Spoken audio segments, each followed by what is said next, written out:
伊朗就放話波斯灣嘅油呢，一滴都唔會漏出嚟嘅，即係全世界想買油都未必有得買。美國就即刻回應啦，話會展開經濟毀滅日，封鎖伊朗經濟。表面睇呢係兩邊鬥狠啊，但係最抵死嘅，美國自己個應急油庫呢，早就燒到見底啦。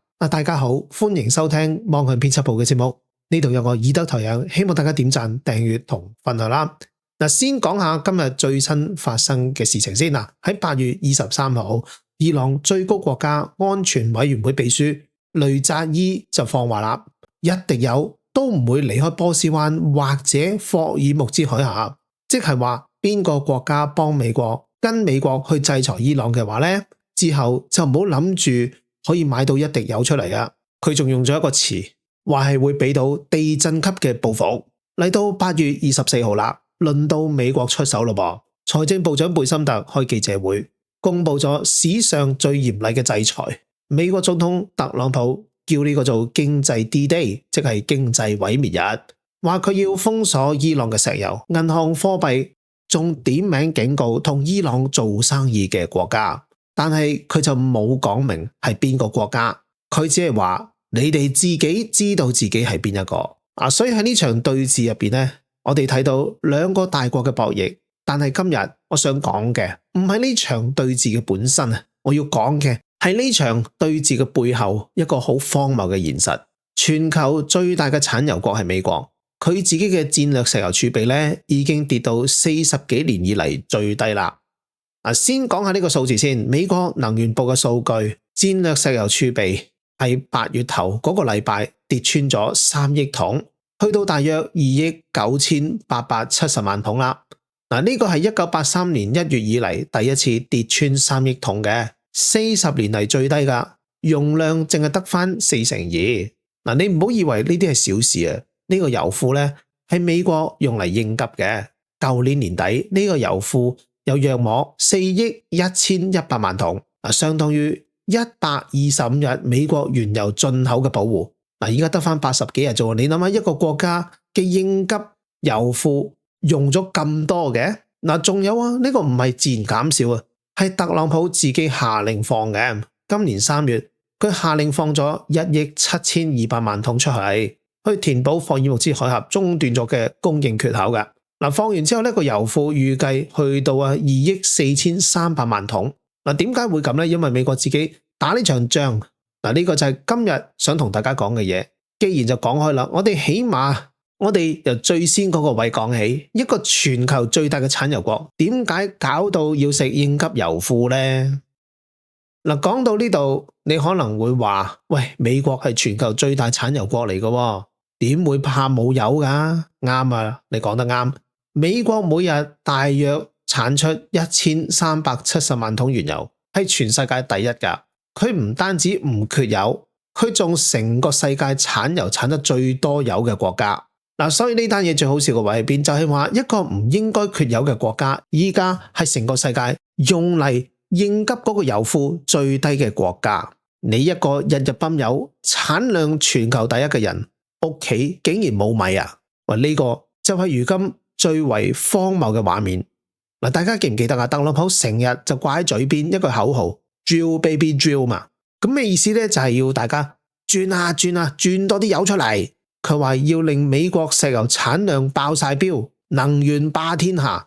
但係你有冇諗過呢？一個成日叫你 drill baby drill 嘅國家，依家竟然要靠食應急油庫嚟到度日啊！咁你話呢個叫咩啊？似乎無論想轉幾多油，都恐怕係唔夠使咁。不過有一樣嘢，大家唔好搞錯個概念先。美國係唔缺油嘅，因為佢哋自己產量產得多，但係佢哋嗰個戰略油庫呢就見底啦。唔係因為佢冇油，係因為佢將啲油全部掟晒出嚟，用嚟做咗一件好愚蠢嘅事啫。佢自己打仗，仲要打一場佢本來唔使打嘅仗，即係話本來一個身家豐厚嘅人，唔係因為窮而要開始食老本，而係因為自己賭錢賭到要食老本咋。呢種人呢，你只會笑佢，你唔會同情佢㗎。喺呢度我哋要笑嘅就係呢一種身家豐厚，但係智商近乎弱智嘅對比啦。美國嘅戰略石油儲備最風光嗰陣有幾多？舊年就一路維持喺4億桶以上㗎。舊年年底仲有約莫4億1100萬桶嘅，呢個數字有幾多？如果用嚟保護美國嘅原油進口，可以頂到125日，即係4個月。咁依家咧得返2億9870萬桶，淨係計保護日數，由125日跌到得返80幾日。你諗下，一個應急油庫啱啱就夠3個月，仲要係一路咁跌緊。嗱，仲有一個數字係好危險㗎，啱啱我哋話咗嘅，跌穿3億桶啊嘛，係1983年以嚟第一次㗎，即係話美國上一次遇到咁樣嘅油庫低水位咧，係40幾年前，係冷戰嘅年代。冷戰嗰陣，全人類咧就攞住核彈，你眼望我眼啫。嗰個年代美國先至跌到咁低。依家咧就係喺經濟毀滅日嘅對峙，中東開戰嘅年代。咁你話呢個唔係諷刺咩？講到呢度，你可能就要明白一樣嘢，呢個油庫咧唔係地面嗰啲大油缸咁簡單嘅，佢哋喺分布喺德州路易斯安那海岸嘅地底。係一啲巨型鹽洞入邊嘅，有人就話60幾條鹽洞咁多添。每條咧都係半個山谷咁大嘅地底倉庫，專門用來應付危機嘅。你抽走啲油，啲鹽洞係靠海水同壓力撐住，就唔會冧噶。但係如果抽得太快，抽得太乾，咁個鹽洞結構就會壞，以後就唔能夠裝翻油入去噶噃。或者我哋可以用一個比喻啊，你屋企有個超大嘅地下水缸用嚟應急嘅，你日日拎啲水去淋花、沖廁所，忙到飛起咁突然間有人就同你講啦，你快啲留翻啲水啊，你而家搞到個缸乾晒啦，個缸就會裂噶啦。但係你就話我理得佢啊，個缸裂咗先算啦。咁你話呢種係咩心態呢？而家就係美國目前嗰個心態，我咁勁，我會驚啲鹽洞壞咩？壞咗先算啦。講到呢度，你可能會問啊，點解搞到咁先得噶？答案就係美國自己攞嚟噶。我哋將嗰條因果鏈攞翻出嚟先，我哋逐級睇。第一，今年2月28號，美國就同以色列聯手轟炸伊朗啊嘛，咁一炸就炸咗成個月咯。伊朗係禮真嘅，向霍爾木茲海峽落閘。呢個海峽戰前承載住全球約2成嘅石油同天然氣運輸嘅。呢個係全球能源嘅大動脈，一落閘咧，全世界油價即刻衝上天。第二，油價升，美國自己都頂唔順。你話你係全球最大產油國啊，但係你要食全球定價嘅油啊，因為石油係全球一個價，美國嘅車主、美國嘅工廠、全世界嘅人咧一齊幫伊朗反制嚟到埋單。特朗普點做啊？3月咧就落命令啦，由戰略石油儲備投放1億7800萬桶出嚟，去壓住全球油價。呢個就係最好笑嘅位。你以為放石油儲備係為咗應付天災，颱風一嚟油管就爆，地震。咁依家石油儲備係為咗應付自己開嘅一場仗，你自己焫起咗個火頭，然後就用晒屋企嘅滅火筒去救火，救完仲要話個滅火筒冇晒水。咁你話呢個係咩邏輯呢？或者我再講白啲，呢場仗咧，本來係想炸一炸伊朗，佢哋就會跪低，然之後就認為成個世界嘅能源秩序就會跟住美國走。結果咧，炸完全世界油價貴到飛起，你自己個應急油庫燒到剩翻2/3。本來諗住可以控制住全世界能源命脈，但係咧，依家就變成自己放血。呢個先係今年最黑嘅黑色幽默。仲有唔好以為得特朗普識咁做啊！以前拜登因為俄烏戰爭都曾經放過手，放咗1億8千萬桶出嚟噶，係美國歷史上最大嘅一次放油。你睇下，兩個放嘅數，一個係1億8千萬，一個係1億幾，兩任總統兩個政黨一樣嘅習慣，就係將國家應急油庫當成打仗嘅提款機。咁你話呢個唔係美國執政者嘅共識嗎？你唔使驚冇油喎，因為你哋兩個會合作一齊將個油庫抽乾嘅。除咗個油庫見底，仲有一單嘢你唔可以唔知嘅，就係海峽到底開唔開得翻？呢個就係今日最抵死嘅一個位。8月18號，特朗普就公開話啦，海峽係開放運作嘅，所有水雷拆晒或者已經引爆晒啦。聽翻呢句，你以為海峽真係通翻咁滯啊？但係佢同時又講，海軍封鎖住，仍然全面生效。大家聽唔聽明呢句說話幾矛盾呢？又係你話開放嘅，但係你自己海軍嘅 power 就照舊。你話開放俾邊個啊？開放俾你嘅軍艦監視住嗰啲船啊。咁呢個唔係叫開放喎，呢個係叫做封鎖喎。事實上，只不過你開放俾你嗰啲戰艦經過睇住啫。而真實嘅數據係咩呢？8月16號全日得12艘船通過海峽，戰前正常每日超過100艘㗎。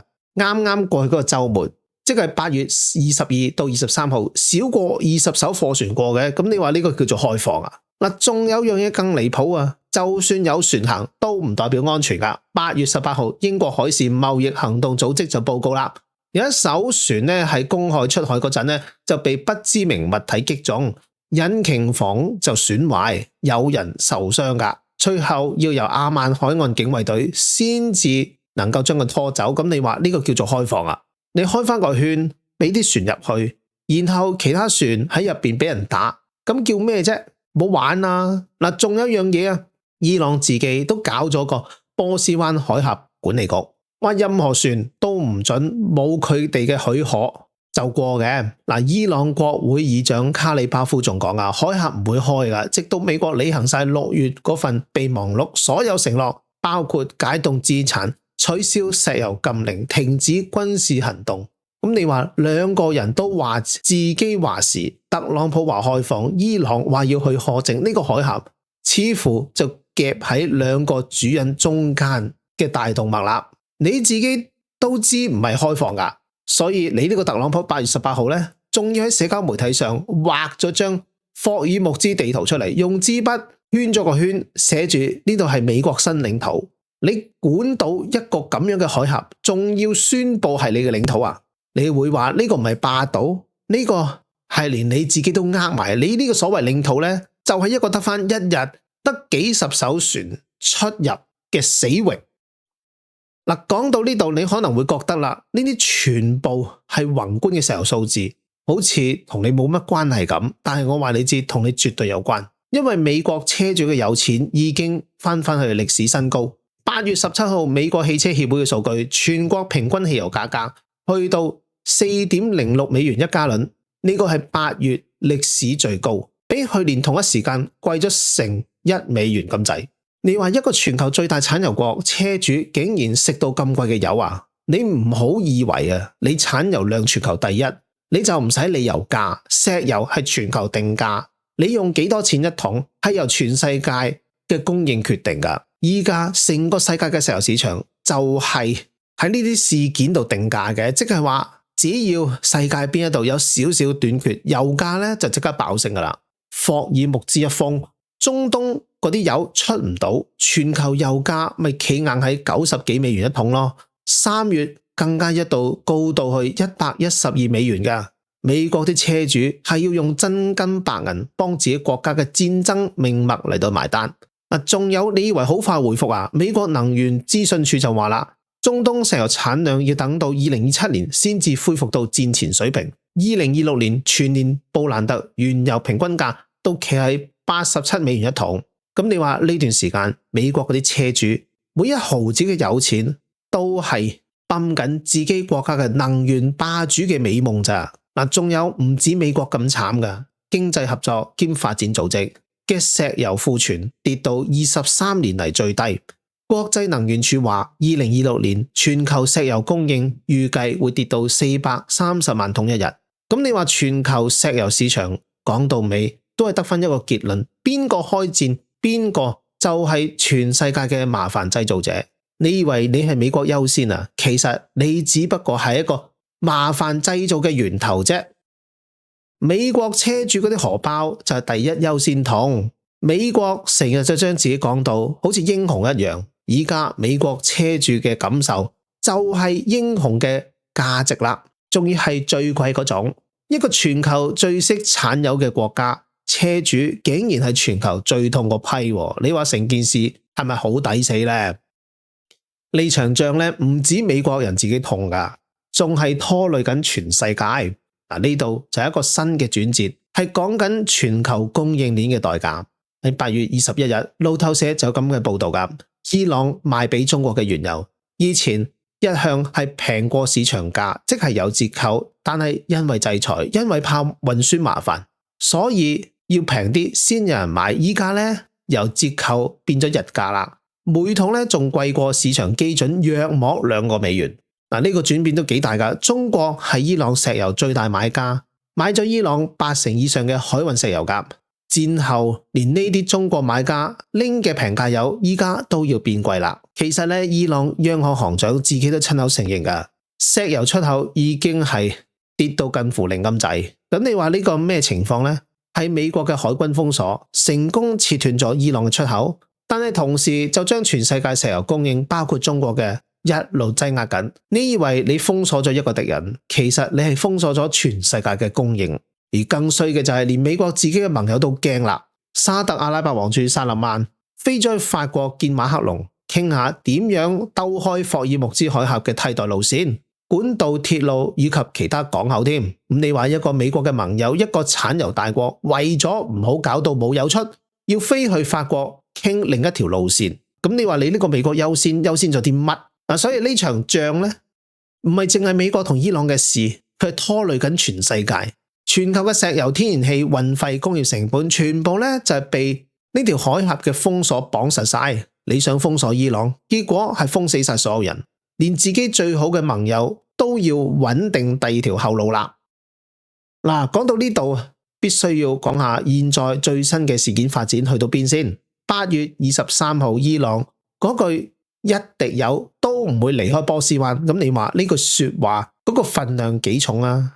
我哋諗下而家個局先講背景。6月嗰陣，雙方透過調停人簽署咗備忘錄，入邊就寫住即時同永久終止所有戰線嘅軍事行動，仲定咗60日嘅談判期。呢60日咧，8月17號就到咗期啦，乜嘢都傾唔掂，仲要繼續打。跟住咧，美國制裁緊伊朗，搞到伊朗石油出口跌到0，伊朗利亞爾幣跌到歷史新低，去到大約202萬先換到1美元。咁美國啱啱先公布咗史上最嚴厲嘅制裁，伊朗就威脅啦，你逼到我咁盡，我一滴油都唔會俾你運出波斯灣。仲要話邊個國家幫美國跟美國制裁就係戰爭嘅行為，我哋會報以地震級嘅報復。問題就嚟咯，你一個美國日日喺度逼人哋，但係咧你自己個應急油庫得返80幾日嘅進口保護啫。喂，如果伊朗真係講得到做得到嘅話，全面封死霍爾木茲，你美國得返2-3個月油可以撐啫。你話要搞經濟毀滅日，但係你自己個油庫先至係最接近毀滅日，咁你仲邊度有本錢繼續打呢場仗啊？或者我用一個比喻啊，你同一個仇人喺度嗌交，你手上有把刀，於是你攞住把刀，惡死能登咁喺度話，我今日就要劈死你，收你皮。咁對方呢，就企咗喺對面馬路，但係你又唔夠膽衝過去劈佢，只不過佢企喺度就封住咗你翻屋企嗰條路。你手上有刀，你有一大堆貨，你要過到嗰條路，你先至翻到你屋企。咁我想問，邊個先至有本錢嗰個呢？你特朗普成日就喺度嗌話經濟毀滅日 D-Day 啊嘛，但係你自己嗰個應急油庫先至係最接近 D-Day 嗰一個。一路講到呢度啊，其實最核心嘅問題都係好簡單嘅啫。一個全球最大嘅產油國，點解搞到自己嘅應急油庫見底先？答案唔係因為佢冇油，係因為佢一嚟就用油庫嚟到打一場自己本來唔需要打嘅仗，二嚟要打一場仗去保住自己嘅能源安全，但係呢場仗反而搞到全世界嘅石油都出唔到口。依家搞到自己都要食老本，你越係想控制嗰個能源就越係唔受你控制。你以為能源安全係要霸佔多幾個油啊？封鎖多啲敵人啊？你以為開戰就係為咗美國優先啊？但係你打咗6個月，結果係乜啊？搞到全球油價高企咗咁耐，連美國車主都要用貴油，美國嘅應急油庫去到40幾年嚟最低。喺全世界包括中國一直都被夾喺中間，你呢啲嘅優先呢係冇優先到你自己，只係優先咗成個世界嘅動盪啫。我哋成日聽所謂乜嘢能源獨立，即係唔使依靠人哋。你美國號稱全球產油第一最獨立噶啦，但係佢一場仗就將佢嗰個應急油庫抽到呢，連嗰啲鹽洞啊都可能有機會壞嘅。咁我想問你，呢個叫乜嘢獨立呢？定還是叫自爆呢？獨立呢係指你唔使靠人哋，自爆呢係指你唔使靠人哋，自己害死自己啫。美國依家兩樣都係，所以我想講嘅真正嘅能源安全唔係靠你開幾多個油庫去打仗，亦都唔係靠你封鎖幾多個海峽去威脅人哋，而係你日常可以做嘅就唔好亂咁打人，就唔會挨貴油啦。美國呢場仗最好嘅證明就係，你以為打人可以保護到自己，其實打人先至係搞到自己一身蟻咋。呢單新聞呢，再搭翻埋今日呢個所謂經濟毀滅日 D-Day 嘅對峙，其實可謂同一件事有兩個面嘅。你話要制裁伊朗嘛，搞出一個經濟毀滅日，你話你係能源霸主，日日喺度話美國優先，但係當你逼到伊朗話一滴油都唔准出波斯灣，你先知自己嗰個應急油庫已經燒到冇幾多剩咯噃。如果伊朗一直咁封鎖落去嘅話，你估美國可以頂得到幾耐呢？依家佢哋個應急油庫得翻80幾日啫，咁其實真正嘅問題唔係美國有幾多日油啊，而係你係咪應該一早知道自己搞出嚟嘅大頭佛最後會變成咁呢？你覺得美國呢場仗最終會點收科呢？不妨喺本節底下留言分享一下你睇法啦。好，今節就講到呢為止，下節翻嚟再同大家分享其他嘅話題。拜拜。